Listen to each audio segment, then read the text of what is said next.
Vamos para a palavra do Senhor. Você trouxe Bíblia? Então tá bom. Quem pode colocar a mão sobre o coração? Vamos orar mais uma vez. Vou pedir 30 segundos para você interceder e você pedir a Deus para falar com sua vida, para você ouvir a voz do Espírito Santo. Fala com Deus agora, você e Ele. Santo Deus, nós estamos orando nesse momento, pedindo que seja a Tua mão agora sobre o nosso coração. Abençoa-nos com a Tua presença. Ela é rica, ela é poderosa, ela é transformadora. Bendito Espírito Santo, vem nesse momento nos revelar as Escrituras. E queremos nesse momento nos desligar de qualquer distração. E queremos escutar a Tua preciosa voz. Nós te damos toda a liberdade. Declaramos que esse coração não está duro, ele está aberto. Ele quer aprender, nós queremos crescer. Manifeste o poder que há no sangue de Jesus sobre cada um nesse lugar, para a glória do nome do Senhor Jesus. Quem pode dizer amém? Amém, graças a Deus. Essa é a 4ª semana que nós estamos na série O Amor Derramado. E estamos aprendendo sobre a aplicação do sangue de Jesus Cristo, como orar de forma correta e como aplicar o derramamento do sangue de Jesus. Deus que faz tudo perfeito, que Ele não erra em nada, principalmente Ele não erraria em relação ao seu próprio Filho ao vir ao mundo, resgatar a nossa vida da perdição, resgatar a nossa vida da condenação. Ele não iria errar ao permitir Jesus sangrar em 7 ocasiões diferentes. Com certeza Deus estava querendo nos ensinar alguma coisa. E se você, quem sabe, está aqui pela primeira vez nesse estudo, você vai compreender de que o número 7 na Bíblia significa um ciclo que se fechou. Ou seja, algo que está completo, não está mais vazio, foi pleno, preenchido até o topo. Algo que, podemos dizer assim, que foi perfeito nesse sentido. E quando Jesus derrama o sangue 7 vezes, significa que a salvação que Ele queria nos oferecer era uma salvação completa, é uma salvação total. Deus não tem alegria nenhuma em apenas perdoar pecados na vida de uma pessoa e manter a vida dela emocional em cárcere. Ele não tem prazer nenhum em perdoar alguém espiritualmente dos seus pecados e manter a pessoa financeiramente falida ou em dificuldades. A vontade de Deus, que é o nosso Pai, é abençoar a nossa vida de forma completa. Inclusive, uma vez Ele disse assim: eu vim para te dar alegria completa. Quem pode dizer comigo, alegria completa? E quando o Senhor diz, você vai ter alegria completa, significa de que Ele vai nos ministrar de forma completamente. Nenhuma área da sua vida ficará fora da bênção do Senhor. Nenhuma área da sua vida ficará fora da aliança de Deus com você. Eu declaro, todas as áreas da sua vida serão visitadas pelo poder sobrenatural e transformador de Jesus Cristo. Todas as áreas, emocional, área financeira, área espiritual, área física, na mente, no coração. Eu declaro na área da família, todos os sentidos, internamente, externamente, Deus vai lhe tocar e visitar para a glória do nome dEle. Porque quando você é abençoado, Deus é glorificado. E nós chegamos agora no 4º derramamento. Nós vimos o propósito de Jesus suar o sangue. E ali fala a respeito da quebra da maldição das gerações antepassadas. Toda a maldição hereditária foi cortada ali, na primeira vez que Jesus sangrou, através do suor do seu rosto. O segundo derramamento de sangue que nós vimos foi através dos açoites, quando os romanos flagelaram Jesus. E Ele passou por aquele momento doloroso, mas a Bíblia diz que naquele instante, Ele estava tomando sobre si, levando sobre si as nossas dores e as nossas enfermidades.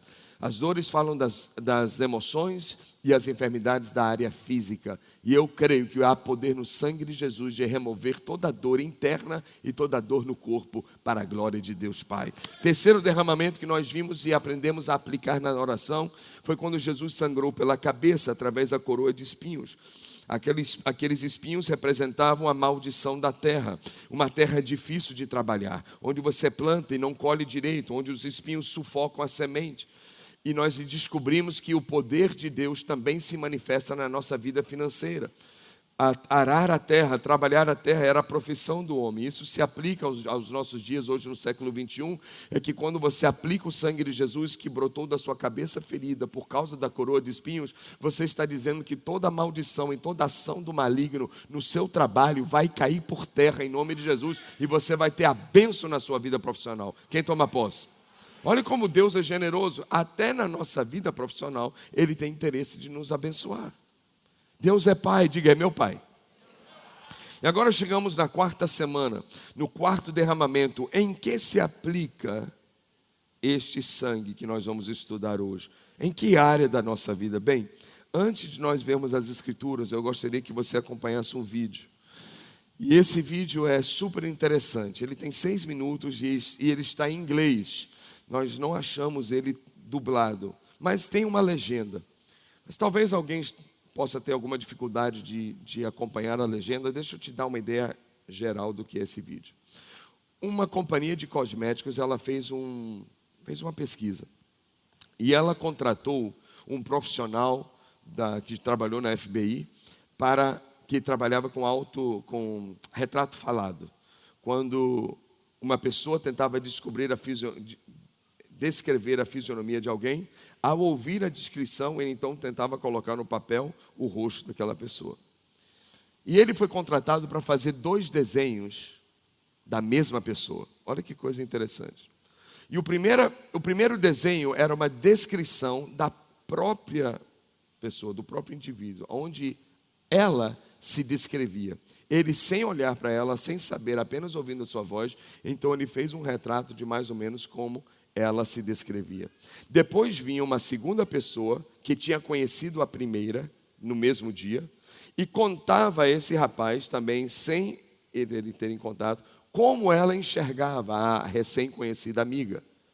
E depois fizeram a comparação dos 2 retratos. Acompanha direitinho para você ver que coisa interessante.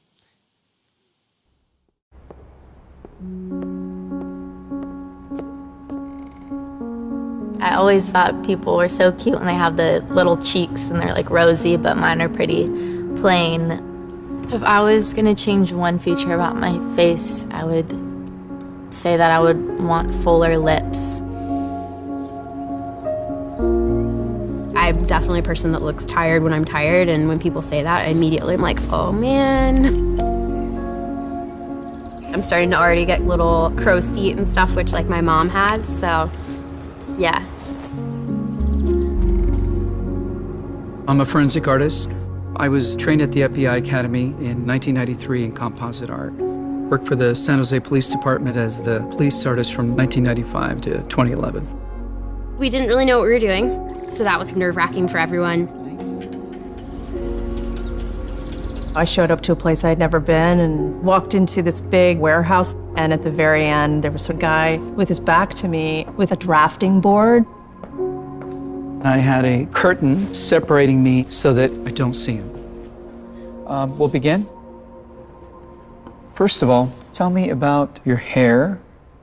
Brown, long, I guess a little bit past my shoulders. Your jaw. My mom told me I had a big jaw. Yeah, they're brown eyebrows, dark brown eyebrows. Okay. I didn't know what he was doing, but then I could tell after several questions that he was drawing me. Tell me about your chin. I guess I haven't really compared it to anyone else's chin, but especially when like I smile, I just feel like it kind of protrudes a little bit. What would be your most prominent feature? I kind of have a fat, rounder face. The older I've gotten, the more freckles I've gotten. You sort of realize, oh man, now I have to talk about myself and think about my looks. I'm 40, so I'm starting to get a little bit of the crow's feet thing going on. Once I get a sketch, I say thank you very much, and then they leave. I don't see them. I still didn't know. All I had been told before the sketch was to get friendly with this other woman, Chloe. Today I'm going to ask you some questions about a person you met earlier, and I'm going to ask you some general questions about their face. She was thin, so you could see her cheekbones. And her chin was a nice, thin chin. The women were really critical about moles or scars or things like that, and yet they were describing just a normal, beautiful person. She had nice eyes. They lit up when she spoke and were very expressive. The length of the nose, what is that like? Short. Short. Yeah, cute nose. Her face was fairly thin. She had blue eyes, very nice blue eyes. Okay.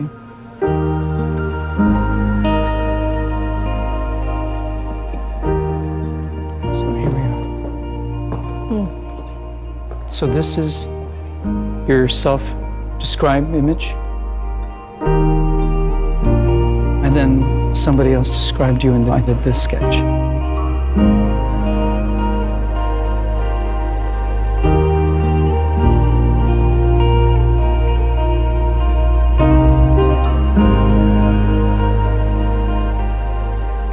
I have this whole thing about having dark circles and crow's feet around my eyes, and that was not part of the sketch at all that The Stranger did. The Stranger's was a little more like gentle.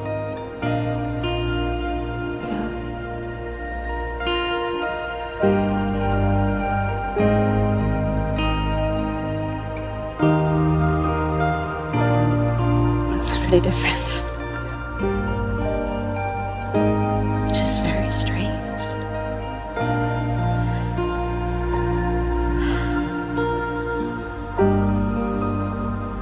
She looks closed off and fatter. She just looks kind of shut down. Sadder, too. The second one is more beautiful. You think they're catching more of that from you? Yeah.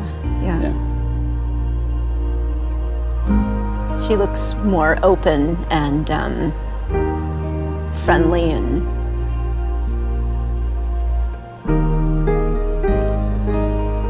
happy. I've come a long way in how I see myself, but I think I still have some way to go.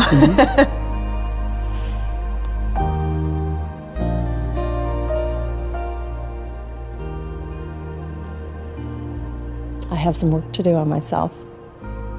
Do you think you're more beautiful than you say? Yeah. Yeah. Chloe's perception was so clearly different. Her picture looked like somebody I thought I would want to talk to and be friends with, like a happy, light, much younger, much brighter person. It's troubling. I should be more grateful of my natural beauty. It impacts the choices and the friends that we make, the jobs we apply for, how we treat our children.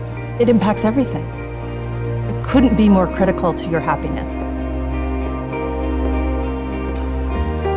Our self-perceptions are generally kind of harsh and unbecoming when really that's not how the world sees us. We spend a lot of time as women analyzing and trying to fix the things that aren't quite right, and we should spend more time appreciating the things that we do like.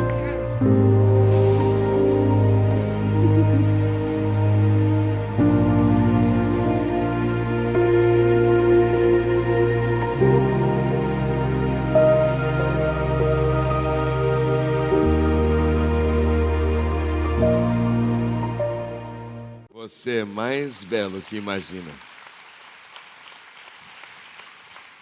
Não é impressionante o que esse estudo revela? De que nós temos uma tendência de ficar marcando os nossos erros, que nós temos uma tendência de sempre estar nos desvalorizando, que muitas vezes o que as outras pessoas estão vendo não é aquilo que a gente percebe em nós mesmos.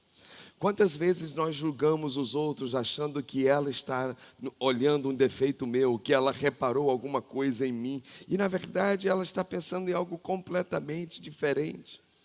Esse estudo mostrou de que muitas vezes as outras pessoas não estão vendo as marcas, não estão percebendo as rugas, não estão percebendo alguma cicatriz ou quem sabe ao redor, o contorno dos olhos mais escuro.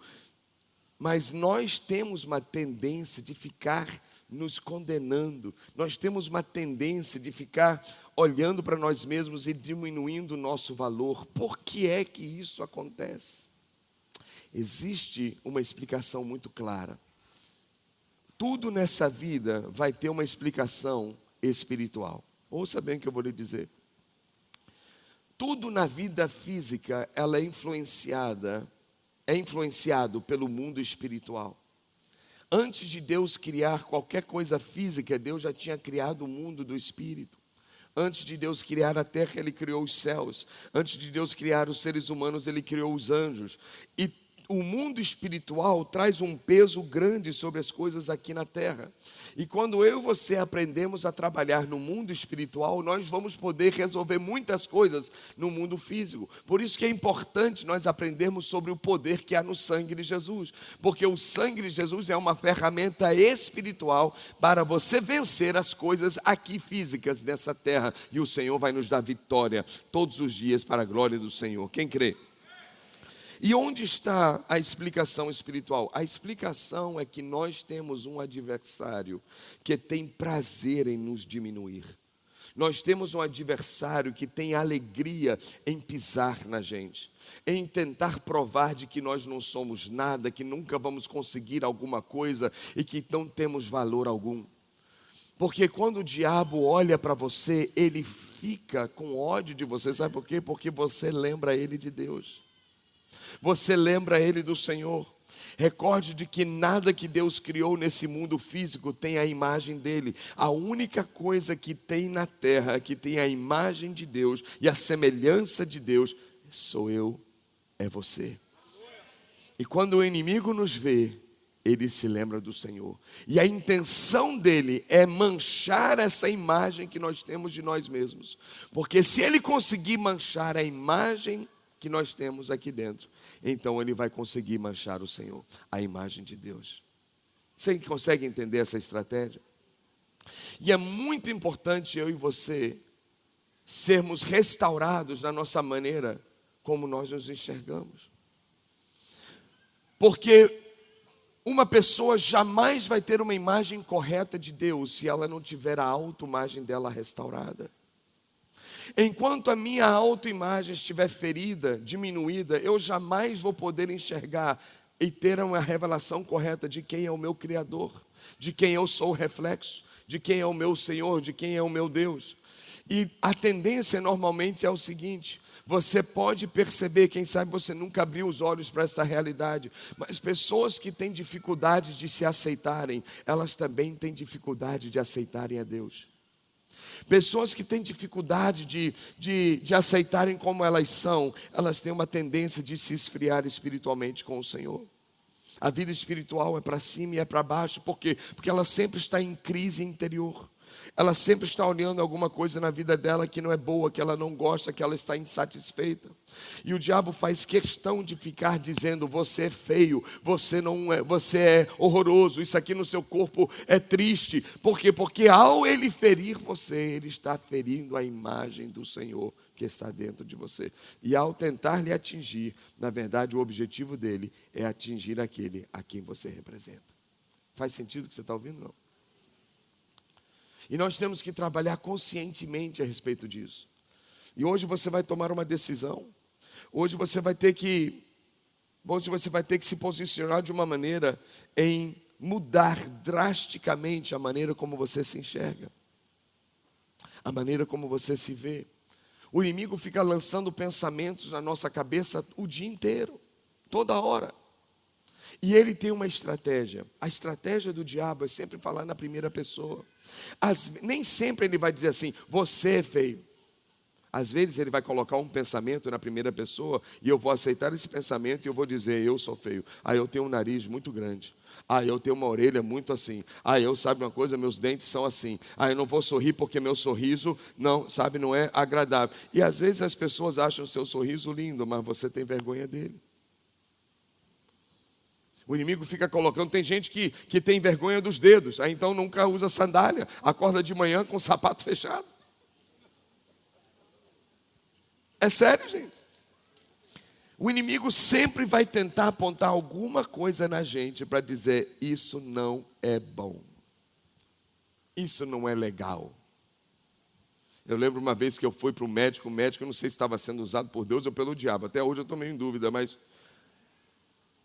quando eu cheguei lá, a primeira vez, me recomendaram um cara, quando eu cheguei lá, ele disse assim, sua altura, seu peso. Aí ele disse, fica em pé aí. Aí eu fiquei em pé e ele disse, e aí, quando é que você vai se livrar dessa barriga ridícula? Não, desculpa. Na verdade, ele diz assim, e esse colchonete aí, vai sair quando? Eu parei e disse, como é que é? Não entendi. Essa barriga ridícula aí, e aí, vai fazer o quê com isso? E eu olhei assim para ele, eu queria dizer um negócio. E eu disse assim, vai sair. E ele, você tem que ser como eu. Olha aqui, ó, 1000 abdominais todo dia.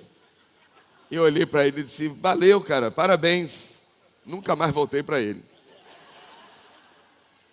Aí eu fui para um outro médico, inclusive, até hoje eu vou para lá, o doutor Abud, ele, não sei se ele está até aqui hoje à noite, mas quando eu cheguei lá, aí ele foi usado por Deus.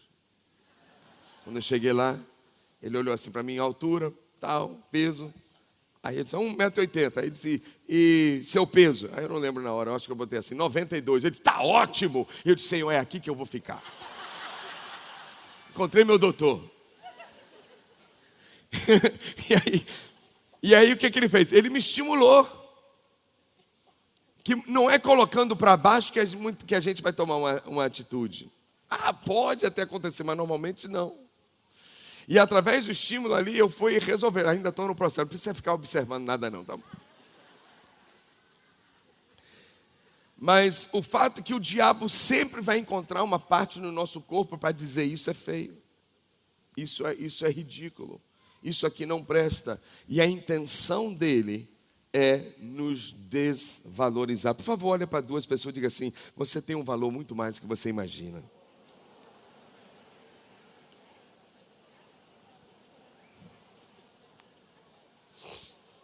Quem crê nisso pode dizer amém, Jesus. Obrigado, Senhor. A intenção do diabo é criar essa rejeição pessoal. É rejeitarmos a nós mesmos, porque se a gente se fechar, se a gente se travar e a gente não aceita o amor de Deus, a gente não aceita a boa palavra dos amigos, então como nós vamos ser transformados? Uma pessoa que está assim, dessa forma interiormente, Deus pode até tentar ministrar, mas esse amor parece que bate numa porta fechada. E é preciso hoje você abrir essa porta. E você precisa compreender que você é muito mais do que você imagina. Para pensar um pouquinho sobre a criação. Pensa um pouquinho comigo. Lembra-se, Deus fez a terra em 6 dias. Deus não erra, gente. Deus não erra. A Bíblia diz que tudo que Deus faz é perfeito. A Bíblia diz que tudo que Deus criou na terra era bom. Era um ecossistema completo. Perfeita harmonia. E tudo que Deus fez foi ótimo. Deus criou os céus, Deus criou a terra, Deus criou os luminares, Deus criou o sol, Deus criou a lua, Deus criou a vegetação, Deus separou a terra seca dos oceanos, e tudo isso Deus viu que era bom. Agora há um detalhe muito curioso, que tudo que Deus criou durante os 6 dias, Ele criou com a voz dEle. O que Ele usou? A voz dEle. Deus tem poder de criação simplesmente em falar. Esse é o poder da palavra de Deus. Por isso que nem só de pão viverá o homem, mas o homem viverá de toda palavra. E por quê? Porque a palavra de Deus é criativa. A palavra de Deus muda os mundos. A palavra de Deus cria um novo mundo, uma nova realidade.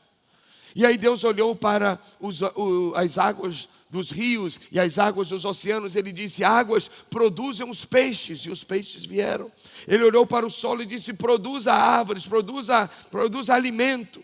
e o solo começou a produzir. Tudo que Deus criou, Ele criou simplesmente com a voz. Mas quando chegou o momento da obra-prima dele, quando chegou o momento dele dar a assinatura final, e ele diz, nesse momento, esse momento eu paro tudo. Ele já tinha feito tudo, mas faltava o mais importante para ele. Deus decidiu ter uma extensão de si na terra. Deus decidiu ter filhos dele agora, neste mundo. E nesse instante, ele chama a família real. E ele declara, façamos o homem a nossa, quem pode dizer nossa? A nossa imagem e a nossa semelhança. Perceba que Deus fala no plural ali. Deus não estava dizendo, eu vou fazer a minha imagem. Não, ele diz, vamos fazer a nossa. E certamente, ele não estava convidando Gabriel, o arcanjo Miguel, porque os anjos não têm poder de criação. Eles são criatura de Deus. Ele estava falando com o seu Filho Jesus e com o seu Espírito que é santo. E ele disse, nós três, nós vamos trabalhar no ser humano. E o ser humano vai ter a nossa imagem, a nossa marca. Já percebeu que todo produto que a gente compra tem uma marca? Já viu isso? Você tem um relógio, vai ter uma marca, vai ter um logo, vai ter uma imagem. Você compra um tablet, vai ter aqui uma maçãzinha, vai ter alguma coisa que identifique o fabricante. Até essa caixa do som tem uma marca aqui. Por quê? Porque o fabricante tem prazer no seu produto, e ele quer que todos saibam que produto é esse e quem é responsável para repará-lo no dia que precisar. Quando Deus criou você, Ele teve tanto prazer na sua vida que Ele disse, eu vou colocar a minha marca, porque eu quero que todo mundo saiba de quem ele pertence, de quem ela pertence, e se um dia precisar de reparo, pode vir para o fabricante, que ele vai trocar as peças originais, vai trazer uma reparação total nessa vida. Quem hoje vai receber uma reparação na sua vida? Diga amém. Diga, eu tenho a imagem de Deus. E no momento em que o Senhor decidiu criar o homem, Ele dobrou as mangas e Ele fez algo que deixou os anjos. Os anjos ficaram atônitos. Porque eles estavam acostumados a 6 dias. Deus somente usar a voz. Mas quando chegou a vez do homem, Deus usou as mãos. E ele se abaixa até o solo. E ele, com as próprias mãos santas e divinas, ele começa a formar do pó da terra e fazer do corpo humano a sua semelhança. E faz a cabeça, o pescoço, os braços e os membros. E ele deixa agora aquele corpo, agora todo conforme a sua semelhança. E os anjos estão parando, dizendo o que é isso que ele está criando agora? O que será que vai sair disso nesse momento? Eles não estão entendendo. Não é uma árvore, não é um animal doméstico. E o Senhor, mais uma vez, surpreende a todos, principalmente o diabo. Porque além de Deus usar as mãos, agora para que este barro receba vida, o Senhor se prostrou. E a Bíblia diz que Deus tirou algo de si. Deus puxou algo de dentro de si, seu próprio fôlego, sua própria respiração. E essa palavra é espírito no original. E Deus pegou seu espírito de vida e soprou em um lugar específico do homem. Qual foi o lugar que Deus soprou o fôlego de vida dele? Nas narinas, não é nariz necessariamente, é justamente aqui, nesses 2 buraquinhos que Deus criou no ser humano. Por que a expressão é narinas? Porque a intenção de Deus foi o texto demonstra um movimento, aonde o Criador se abaixa, é como se para ele acertar o alvo, era como se para ele poder colocar justamente no lugar perfeito, ele se abaixa como que dando um beijo em sua própria criação, como uma pessoa que está morta e precisa ressuscitar, ali você transfere o ar de um para o outro. Assim o Senhor olhou para aquele barro que não tinha vida, e ele pegou a sua vida e soprou para dentro de Adão, e agora Adão recebe o Espírito de Deus, abre os olhos, e a primeira pessoa que ele vê é o seu Pai, é o seu Criador, é o seu Senhor. E ali estava a criação perfeita de Deus, a obra-prima do Senhor, que Ele fez de forma exclusiva, de forma singular, de forma diferente de qualquer outra coisa.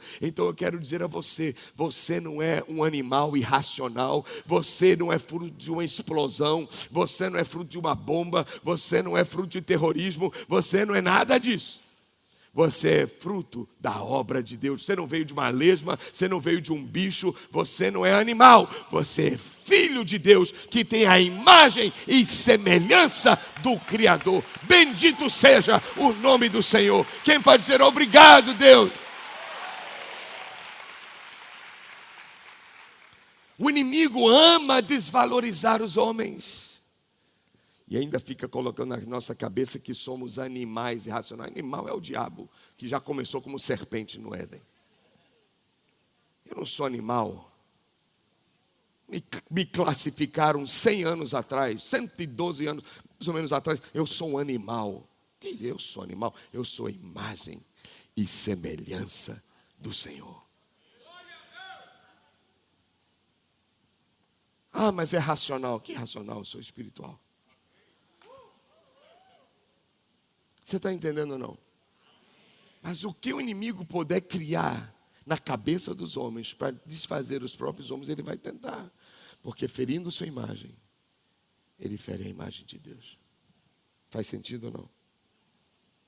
Então o que nós temos que fazer? Nós temos que permitir Deus restaurar a nossa imagem.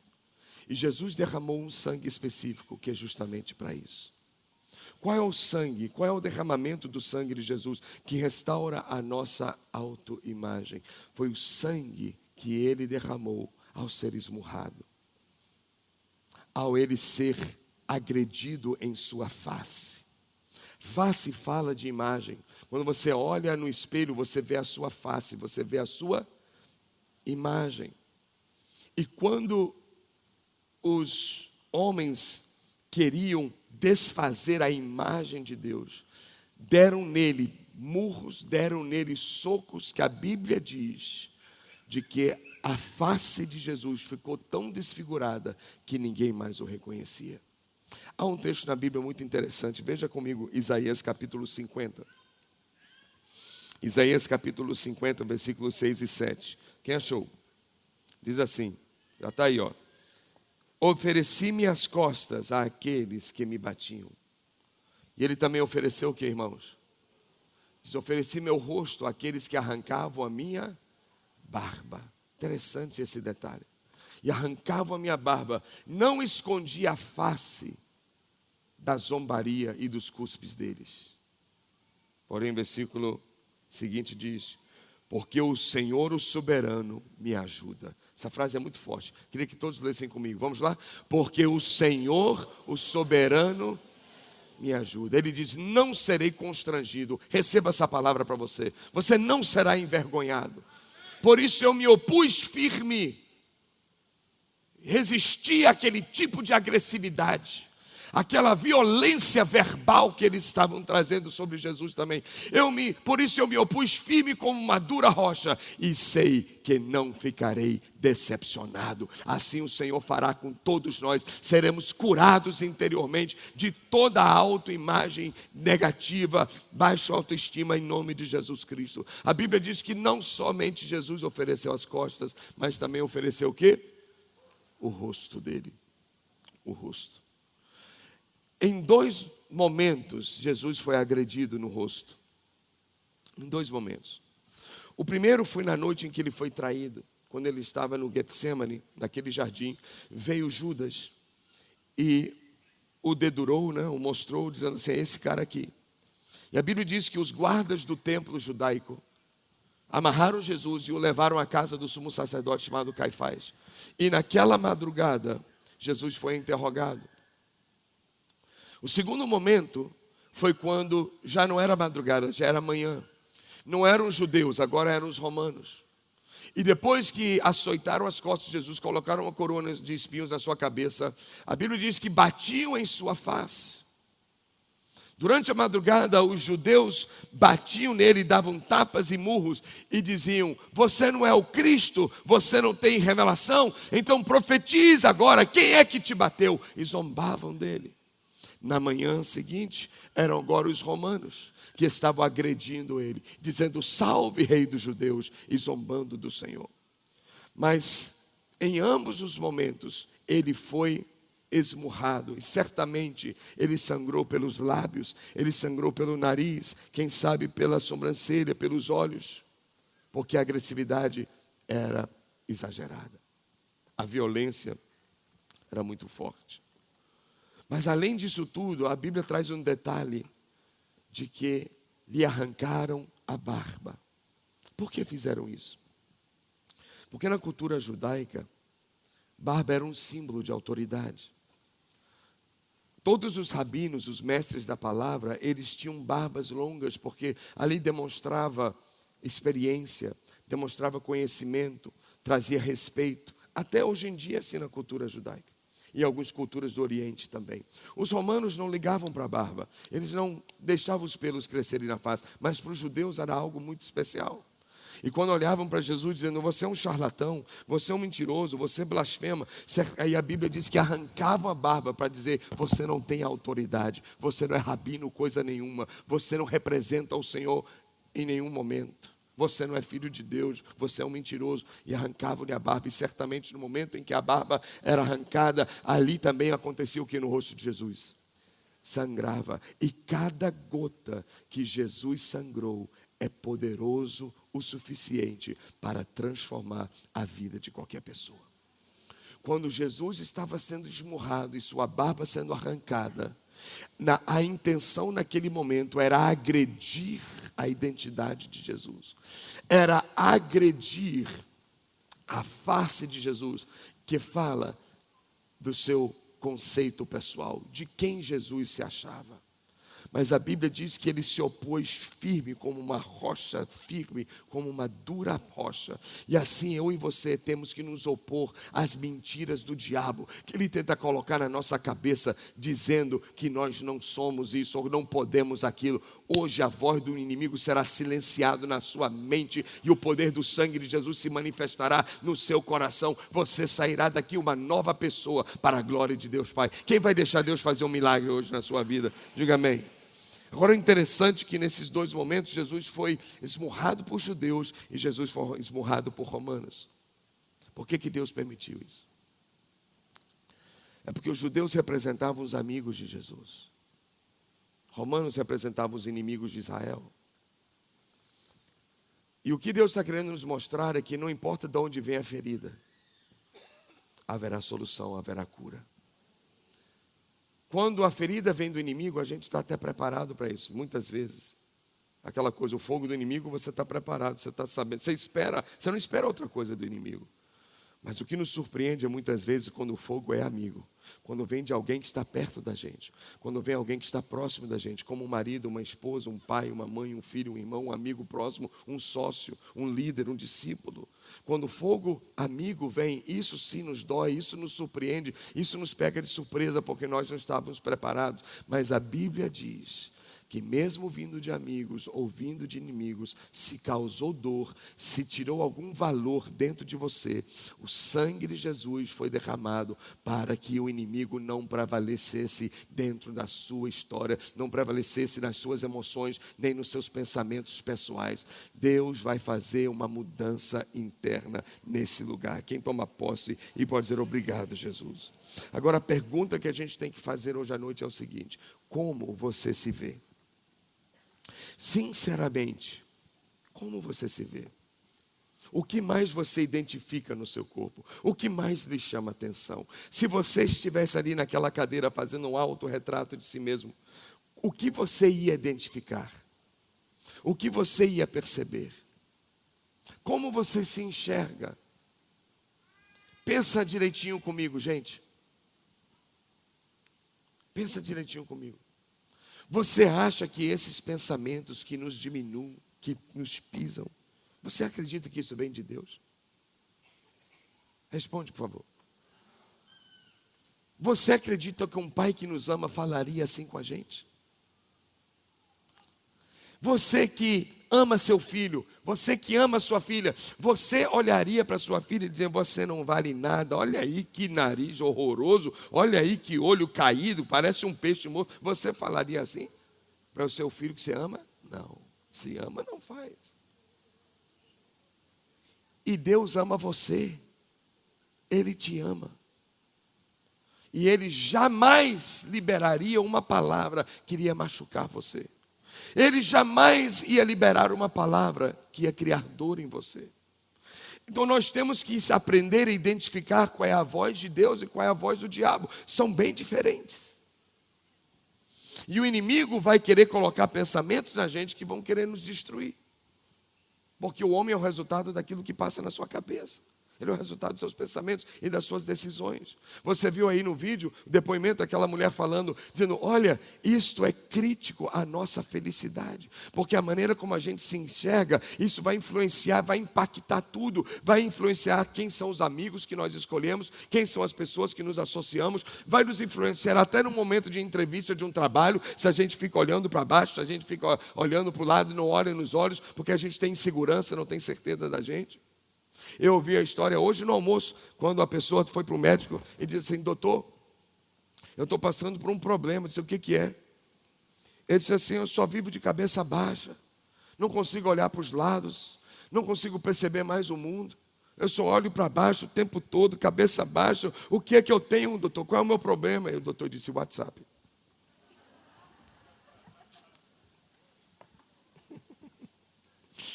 Eu ouvi hoje, eu queria contar logo.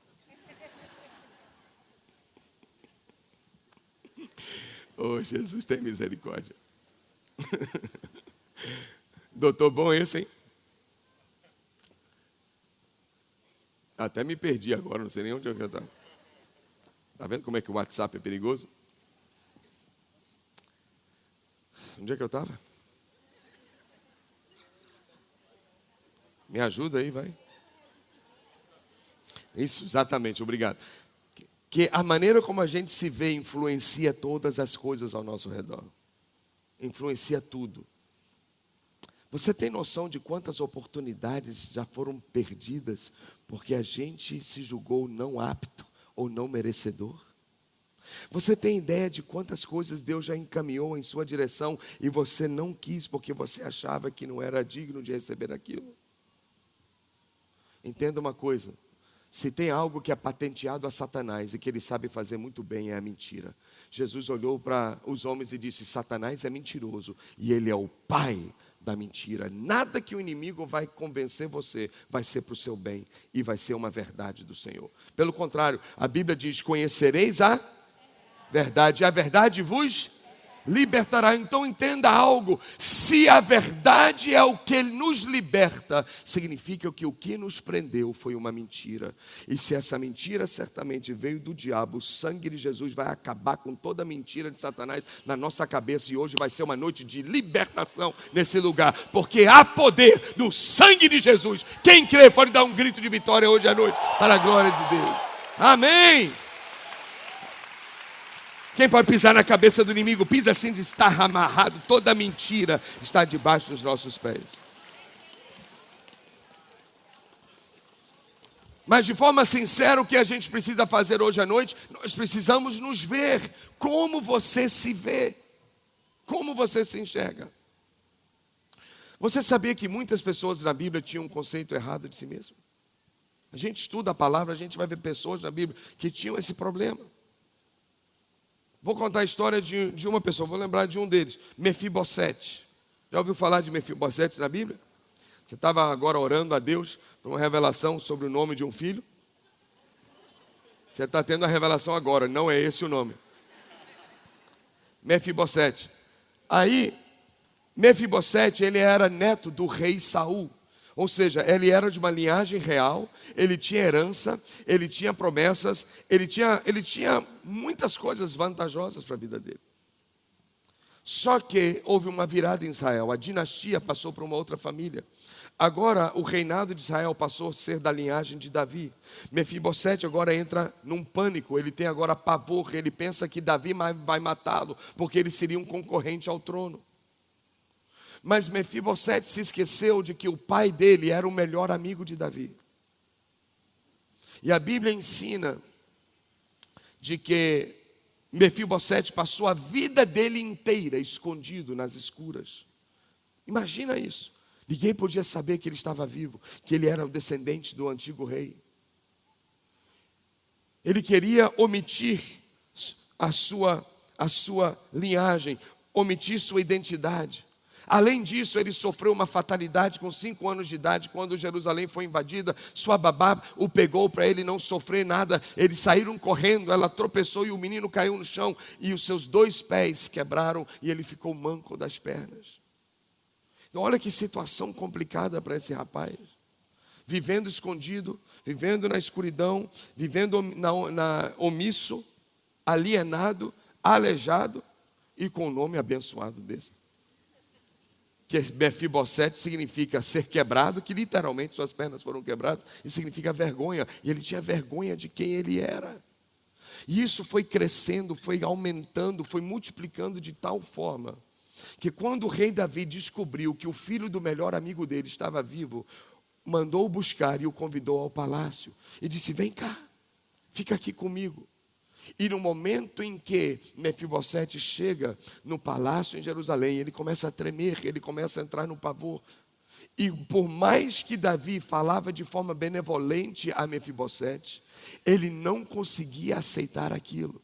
Por quê? Porque quando nós não temos dignidade pessoal, nada que Deus quer nos oferecer, mesmo de forma digna, a gente acha que nós não somos merecedores. Davi estava tentando dar a ele uma chance, mas imediatamente se levantou a sua dor, imediatamente levantou a sua crise, imediatamente se levantou a sua luta interna, que achava de que ele não podia. Olha o que a Bíblia mostra. No momento em que Mefibosete chega no palácio, segundo Samuel, capítulo 9, segundo o livro de Samuel, capítulo 9, versículo 7. Davi olha para ele e diz: não tenha medo. Qual é a primeira palavra que ele recebe? Disse-lhe Davi: pois é certo que eu o tratarei com bondade, por causa da minha amizade com Jonatas, seu pai. Vou devolver-lhe todas as terras que pertencem a seu avô Saul, e você comerá sempre à minha mesa. Que tremendo isso, não é? Mas versículo 8 diz que Mefibosete prostrou-se e disse: quem é teu servo? Olha a crise dele agora. Para que te preocupes com um cão morto como eu. Consegue ver o conceito pessoal que ele tinha de si? Eu estou falando de um neto de um rei que cresceu no palácio. Mas ao Davi convidado a sentar à mesa, ele dizia assim: eu não presto nem para ser um cão vivo para comer das migalhas que caem da mesa. Eu não sou nada, eu não sou ninguém. Você tem ideia de quantas pessoas existem que têm esses pensamentos? Eu não sou nada, eu não sou ninguém, ninguém gosta de mim, eu não me acho interessante, eu não sou igual fulano, fulano é carismática, eu não sou. Eu sou problemático. E a pessoa cria esses pensamentos, e elas vão crescendo de tal maneira que mesmo quando oportunidades aparecem, elas não abraçam, porque elas acreditam que aquela bênção errou de endereço. Quero dizer a você que Deus nunca erra de endereço, e Deus hoje tem um milagre para realizar no seu coração e na sua mente. Você vai deixar Deus fazer a obra ou não? E nesse instante, Mefibosete, ele recebe essas palavras do rei Davi. E quem sabe tem alguém aqui na igreja hoje à noite, porque você também é linhagem real, você também é filho de um rei. Mas mesmo como filho de um rei, tendo oportunidades, tendo promessas, tendo heranças, quem sabe você está rejeitando as coisas de Deus. Quem sabe você está olhando para baixo. Quem sabe você acha que você não pode. E Deus está dizendo: não é assim. As palavras que Davi liberou são as palavras que Jesus libera para você hoje à noite. Ouça essas 4 palavras. Davi representa agora Jesus nesse texto. E imagine Jesus olhando para você, dizendo essas 4 coisas hoje à noite. Primeiro, ele olha e diz para você: não tenha medo. Não tenha medo do que as pessoas pensam sobre você. Não tenha medo do que você acha que as pessoas estão pensando de você. Nada lá fora vai lhe atingir. Jesus olha e diz a segunda coisa para você hoje: vou lhe tratar com bondade. Eu vou lhe guardar. Eu vou lhe ajudar. Você não vai passar por isso sozinho. Você vai vencer. No final vai dar tudo certo. Você recebe? Terceira coisa que o Senhor fala para você hoje à noite, que Ele falou para Mefibosete: devolverei as suas terras. As terras que eram de seu pai, Saul, eu vou devolver tudo para você. E Deus está dizendo para você a mesma coisa. Tudo que foi roubado de você, tudo que o diabo tirou de você, porque você perdeu a chance, ou porque você sabotou isso na sua vida, porque você não aceitou, porque você achava que você não era digno ou merecedor. Se o diabo tirou a sua paz, Jesus disse: eu devolvo a sua paz. Se o diabo tirou o seu sono, Deus diz: você vai dormir bem essa noite. Se o inimigo colocou em você angústia, Deus diz: eu vou tirar a angústia. O que o inimigo roubou de você, Deus está dizendo: eu vou restituir os anos que foram consumidos pelo gafanhoto na sua vida, e você vai ser restaurado e restituído em todas as coisas. Quem recebe? E a quarta coisa, que para mim é o mais lindo de tudo, Jesus olha para a gente e Ele diz: vem cá e senta à minha mesa. Fica aqui comigo. Seja meu amigo. Mefibosete, seja meu amigo como seu pai Jonatas foi. Senta na minha mesa. O que eu tenho à mesa é seu. Tudo que eu tenho eu compartilho com você. E Jesus diz isso para a sua vida hoje. Você não precisa estar aquém, além, afastado, alienado. Não, Jesus está dizendo: vem cá pertinho. Porque eu tenho muito ainda para oferecer. Não precisa lamentar pelo que você perdeu. Porque Deus tem um potencial gigante para lhe oferecer muito mais do que você já teve em toda a sua história. Você crê ou não? A maneira como Deus te vê é uma maneira bem diferente como o inimigo nos vê. E como eu disse mais cedo, nós temos que reconhecer a diferença dessas vozes. Há um outro texto aqui tremendo, que eu queria que você visse como Deus vê alguém. Como Deus vê uma pessoa. No momento em que Jó passou a sua prova. Quantos aqui lembram da história de Jó na Bíblia? Você lembra ou não? Falar um pouquinho sobre ele. A Bíblia diz que Jó passou por uma grande luta, uma grande prova, que tudo foi instigado por Satanás. Dá uma olhada no texto aqui. Jó capítulo 1, a partir do versículo 6. Jó capítulo 1, a partir do versículo 6. Posso ler? Olha o que diz: certo dia, os anjos vieram apresentar-se ao Senhor.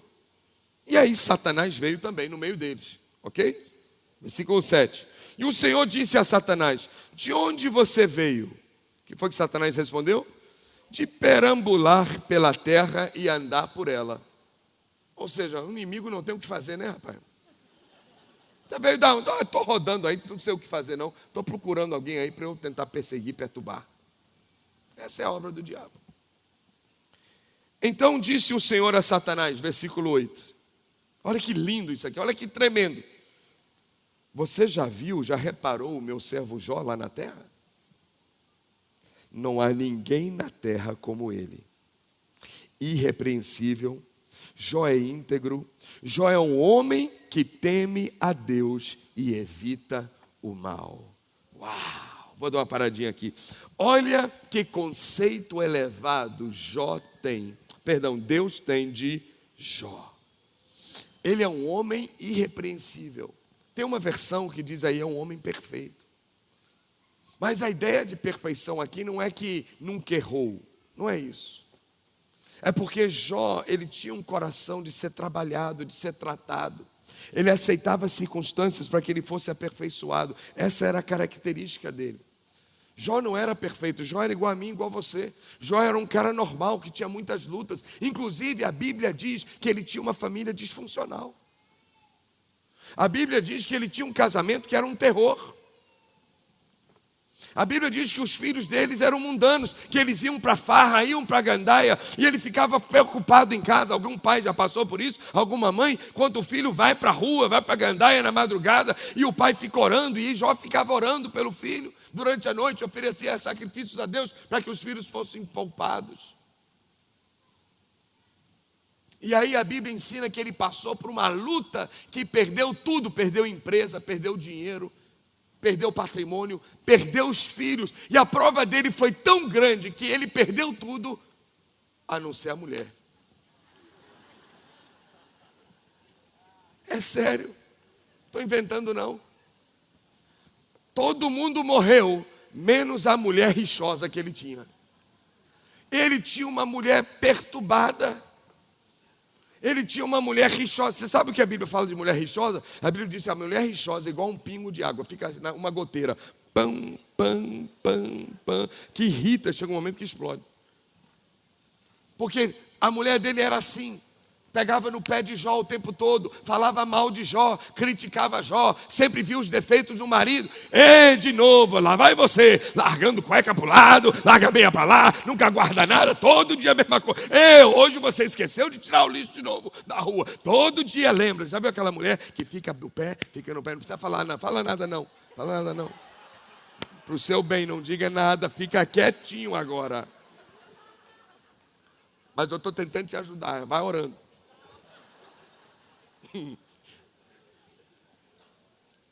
Então olha que luta, que prova. Todo mundo foi embora, mas a mulher ficou. Para aumentar a perturbação dele.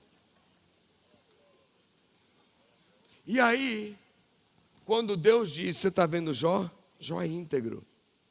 Olha o conceito de Deus. Ele não é perfeito. Ele não tem tudo perfeito na vida dele. Não, mas Deus vê a gente de forma diferente. Há um texto na Bíblia, no livro de Samuel, que a Bíblia diz que Deus não vê como o homem vê. O homem olha para a aparência. O mundo tem um padrão de beleza que, se a gente aceita, a gente vai se achar feio.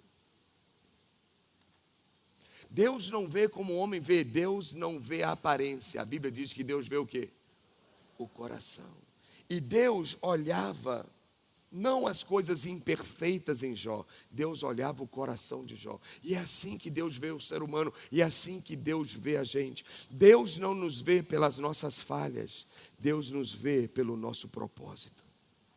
Deus não vê você pelo que você está atravessando agora. Ele sabe que a sua crise é passageira. Ele sabe que essa dor um dia vai terminar. Deus vê você lá na frente. Deus não vê você pelas suas frustrações. Deus vê você no seu futuro. Deus já te viu lá por cima. Deus já te viu conquistando. Deus já te viu vencendo. Deus já sabe o seu final. Então, quando Ele chama você, Ele não chama você falido. Ele chama você de um empresário rico. Ele chama você de um abençoado. Deus não olha para você com o nome sujo. Não, Ele diz assim, você já é um exemplo de superação e você vai dar um exemplo para muita gente na sua vida. Deus não olha para você da sua situação ou condição atual, porque Ele já sabe o seu final e Ele diz, você é mais do que vencedor em Cristo Jesus e você pode todas as coisas naquele que te fortalece. Acredite no conceito que Deus tem sobre sua vida. Acredite. Essa é a voz de Deus. A voz de Deus, mas o inimigo tem uma opinião diferente. E qual foi a opinião de Satanás sobre Jó? Veja o versículo seguinte. A Bíblia diz assim, dá uma olhadinha. A Bíblia diz o seguinte, dá uma olhadinha. A Bíblia diz assim, olha o que o diabo diz, será que Jó não tem razões para ser fiel? Para ser santo, para ser crente, para temer a Deus? Respondeu Satanás. E aí continua dizendo, acaso não puseste uma cerca em volta dele? Você não colocou uma proteção na família dele, uma proteção em tudo que ele possui? Tu mesmo tens abençoado tudo o que ele faz, de modo que os seus rebanhos já cresceram tanto que estão se espalhando por toda a terra. Agora veja o desafio. Aí Satanás diz, mas estende a tua mão e fere tudo o que ele tem, e com certeza ele te amaldiçoará na tua face. Olha que ousadia desse perturbado maligno, esse cão morto. Olha o que o diabo está dizendo. Ele está dizendo assim: ah, você acha que Jó é isso tudo? Eu conheço Jó. Jó só está bonzinho e fiel porque está tudo dando certo na vida dele. Tira os clientes dele que você vai ver que ele não vai dar mais o dízimo. Vai lá, passa uma prova na vida dele, você vai ver. Cria uma situação, permite uma situação de uma confusão entre um amigo, entre um irmão da igreja, que logo vai falar mal da igreja, vai falar mal do pastor e vai sair da igreja. Eu estou te dizendo, vai lá, permita isso acontecer. Deixa, você vai ver. Permita passar por um problema de saúde. Quando receber o diagnóstico, a pessoa vai ter raiva e vai abandonar a fé e vai se desviar. Você vai ver, permita passar por isso. O inimigo fica desafiando, porque, sabe por quê? Porque o inimigo, ele não acredita em ninguém. Ele não acredita em ninguém. Ele não acredita em você. E não é para ele acreditar em você, a gente não tem nada a ver com ele. Pouco me interessa o que ele fala, o que ele pensa de mim. O que importa para mim é o que Deus diz, o que Deus fala. Mas você sabe o que é incrível? Quando você lê a história de Jó e você vê o que está escrito naquele livro, a Bíblia diz que, de fato, Jó passou por uma peneira, perdeu muita coisa, passou lutas, ficou mal, ficou enfermo, ficou doente, rejeitado por amigos, por pessoas. Todos os amigos que tinham interesse o abandonaram, ele não tinha mais nada, vivendo na rua. Mas a Bíblia diz que Deus estava certo, que mesmo passando pela luta e pela prova, ele não negou a Deus, ele não abandonou a fé. E de fato, a opinião que Deus tinha a respeito dele estava correta, e o diabo se equivocou mais uma vez. E assim será na sua vida. Tudo que o diabo fala de você, ele vai se frustrar, ele vai ver que ele está equivocado. Porque Deus diz: eu vejo em você um vencedor, eu vejo em você um conquistador, eu vejo em você com uma família restaurada, eu vejo em você com a saúde restituída. Deus vê o seu futuro. E sabe uma coisa? Deus acertou. Vai ser como Deus imaginou. Quem crê pode dar um grito de vitória hoje. Balança alguém e diga assim: vai dar tudo certo.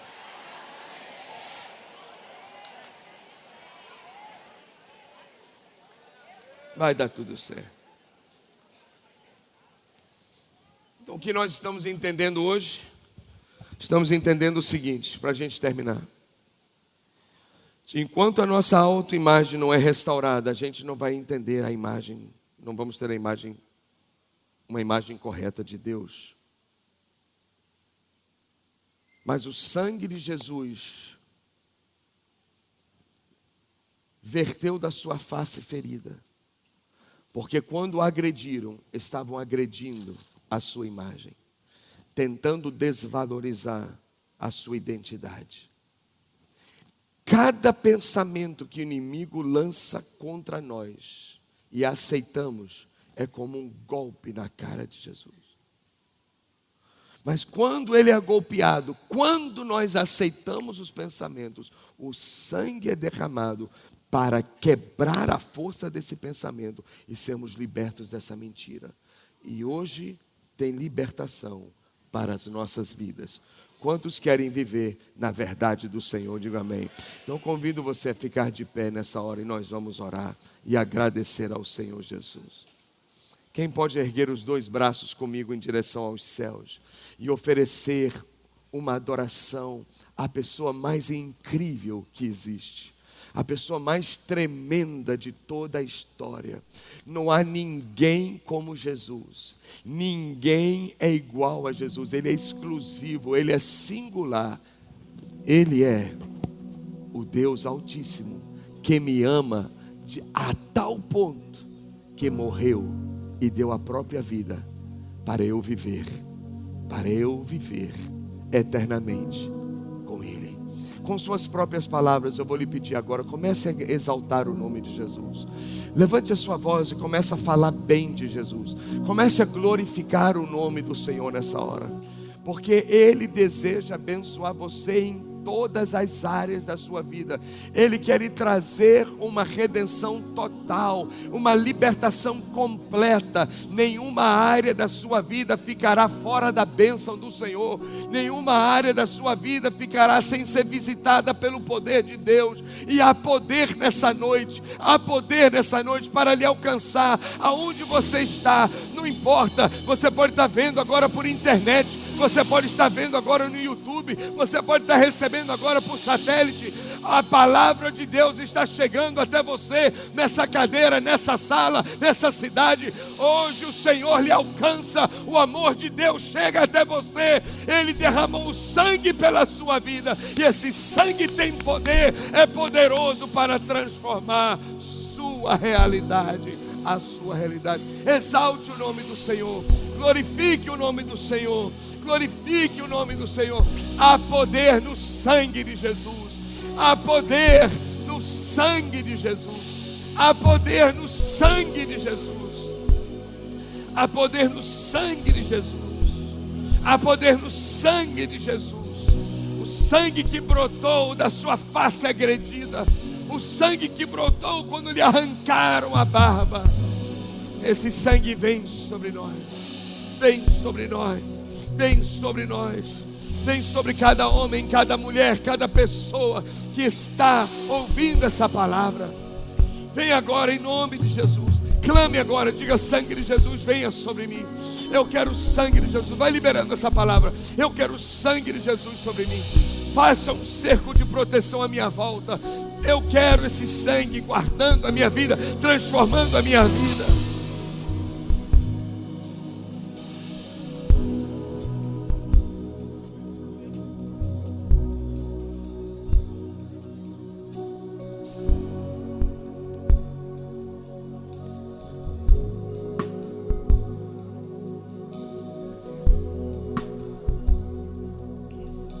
Imagine nessa hora o momento em que Jesus estava sendo esmurrado, o momento em que ele estava sendo agredido e sua barba arrancada. Aquela gota de sangue tem muito poder. Uma única gota é suficiente para nos libertar nessa noite. E peça que a gota do sangue de Jesus, esse sangue puro, que nunca foi contaminado pelo pecado, esse sangue do Filho de Deus, peça que venha sobre a sua cabeça agora. Coloque a mão sobre a sua testa, aí onde você está, e imagine agora o sangue de Jesus vindo sobre você, caindo sobre a sua cabeça. E na autoridade do nome de Jesus Cristo, eu aplico o sangue de Jesus que brotou da sua face ferida, do seu rosto golpeado. Eu declaro esse sangue agora caindo sobre você. E há poder nesse sangue para restaurar a sua autoimagem. Há poder nesse sangue para restaurar o conceito pessoal que você tem de você mesmo. Há poder nessa única gota de sangue para retirar toda mentira do inimigo que veio sobre você há anos. Mentiras que há anos estão tentando lhe convencer. O diabo tentando lhe mostrar de que você não pode, que você não consegue, que você é tímido, que você não tem força, que você não tem carisma, que você não tem graça. Mentira do inimigo. Veja agora o sangue de Jesus começando agora como mãos poderosas, arrancando da sua mente esses pensamentos, arrancando agora. O sangue de Jesus absorve, o sangue de Jesus remove agora e alcança seu coração e tira esse sentimento de fracasso, tira esse sentimento de derrota, e o sangue de Jesus vai removendo, vai removendo. Imagine agora esses pensamentos e sentimentos subindo e saindo do seu corpo, saindo da sua vida, e estão indo agora em direção à cruz, estão indo agora em direção à cruz, onde Jesus está crucificado, e são destruídos na cruz do Calvário toda mentira de Satanás. Não importa quem ele usou, um amigo ou um inimigo, não importa de onde veio a mentira. saiu do seu corpo foi a cruz do Calvário, e o sangue de Jesus lhe purifica completamente, lhe purifica totalmente.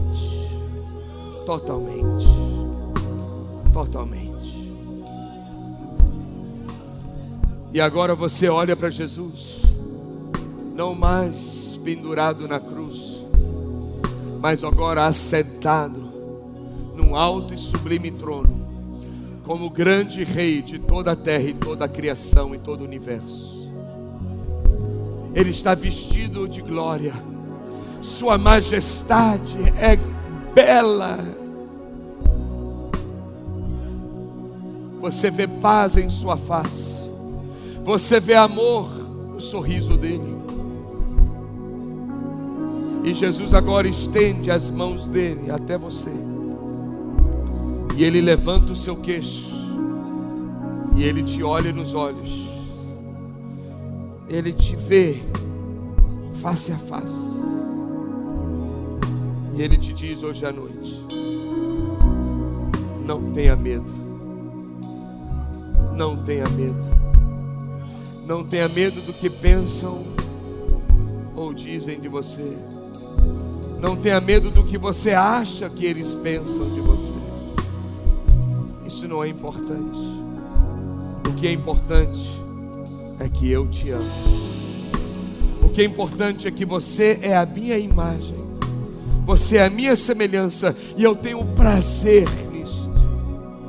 Eu tenho prazer nisso.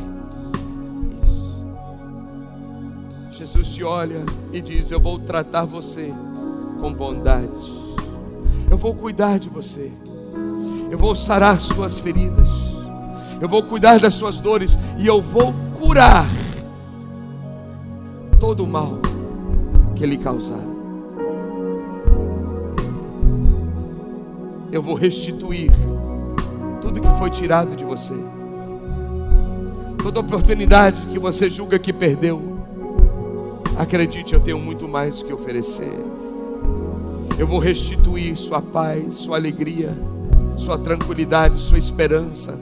Eu vou renovar o seu amor, eu vou renovar o seu ânimo, suas forças, o seu vigor, a sua saúde. Eu vou restituir sua vida, diz o Senhor. O Senhor Jesus olha para você e diz: vem para a minha mesa, senta aqui comigo, seja o meu amigo, vamos caminhar juntos. Eu prometo nunca te deixar, eu prometo nunca te abandonar. Eu estarei com você todos os dias da sua vida. Eu sou a sua proteção, eu sou o seu escudo, eu sou o seu fundamento, eu sou a sua rocha. Sobre mim você pode estar firme, e eu te colocarei nos lugares altos, e te guardarei de toda mentira. Eu sou o seu Senhor,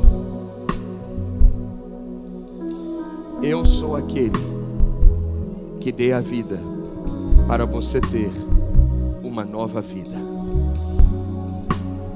E hoje o Senhor diz: eu te abençoo, minha filha, eu te abençoo, o meu filho. Seja livre de toda condenação e de todo o seu passado. Agora nós vamos contar até 3. E ao contar até 3, você vai dar um grito de libertação. E você vai sentir que enquanto você grita, essas coisas velhas de condenação estarão saindo de dentro de você. E enquanto você sentir que essas coisas estão saindo, você vai continuar gritando. E o poder de Deus se manifestará no seu interior. E o sangue de Jesus vai proteger e blindar sua mente e o seu coração. Se você está pronto, diz amém. 1, 2, agora 3.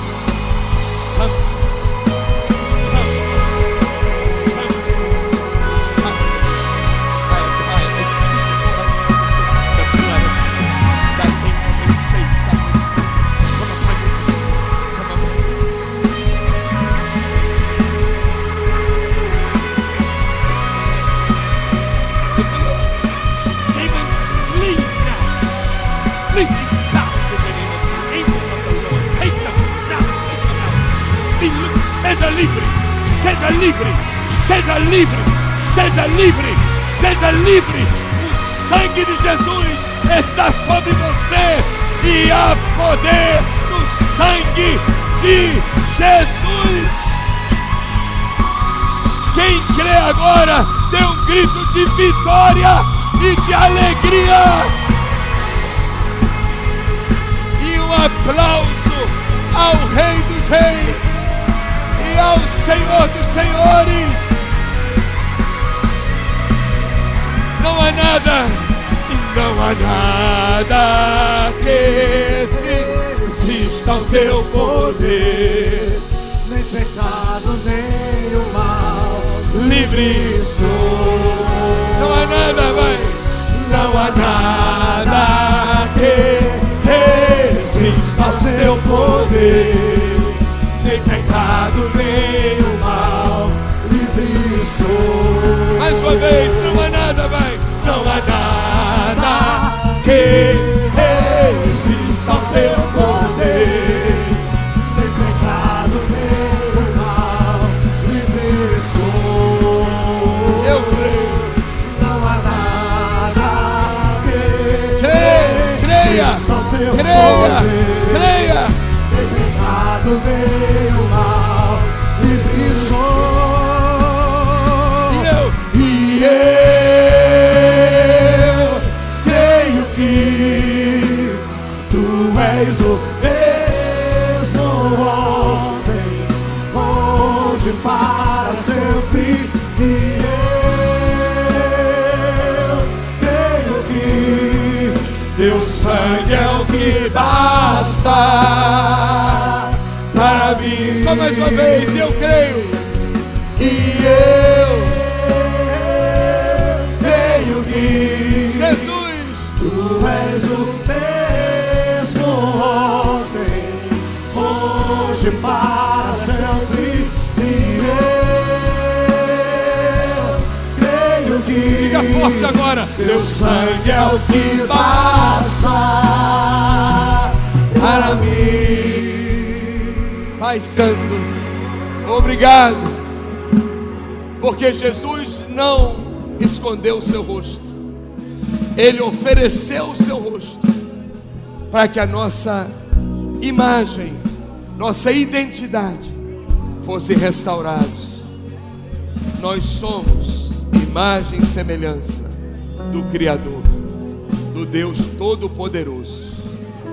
Te agradecemos por essa noite e pelo poder que há na gota do sangue de Jesus que brotou da sua face golpeada.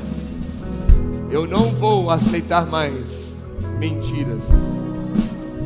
Eu vou viver na verdade da tua palavra. E eu vou me enxergar como o Senhor me vê, como o Senhor me enxerga. De todo o coração, muito obrigado, Jesus, por tudo que o Senhor fez pelas nossas vidas. Em teu nome nós oramos. Quem pode dizer amém? Amém. Glória a Deus. Deus te abençoe. Se você puder abraçar umas 5 pessoas hoje à noite e dizer assim: você é a obra-prima de Deus. Você é a obra-prima de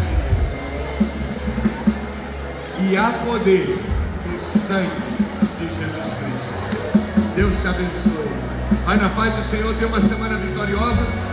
E homens de Deus, vai lá, pega seu ingresso para o maior congresso que você já